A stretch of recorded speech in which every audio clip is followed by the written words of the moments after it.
Die Lansinger kämen dahinter, dass ein Rolli sein Neffe ein nichtsnutziger Angeber ist und drum schleicht er sich wieder davon. Maja hat ein Zentstickel und bullt ihr ein, dass ihr das ein Glück bringt. Zara verschmeißt's und will ihrer statt den nachher ein anderes unterjubeln. Aber das fliegt auf. Danach muss er schmeckert's Wasser ausprobieren, wo eigentlich für den Hund ist. Aber der Philipp weiß das nicht und tut es auf. Und das kommt bei den Leuten voll gut an.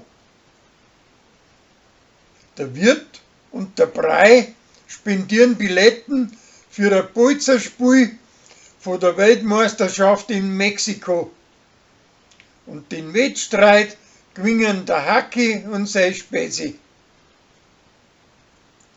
Der Hubert kriegt etwas falsch mit und meint, dass der Sascha eine neue Gspusi hat.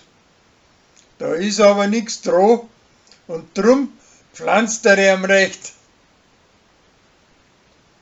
An Charlie geht das Geld aus und drum geht er seine Spätzin statt einem guten Rindfleisch ein billiges zum Essen. Das kommt aber auf.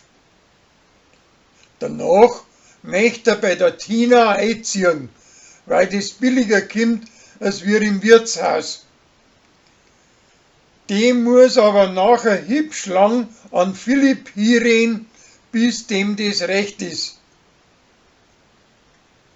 Der Michi stellt als Reklame ein Mandel zum Aufblasen vor sein Geschäft. Aber das bringt die Leute bloß zum Grinsen. Sophia geht jagen und schießt der Wildsau. Aber danach wird's wegen der Wilderei angezeigt.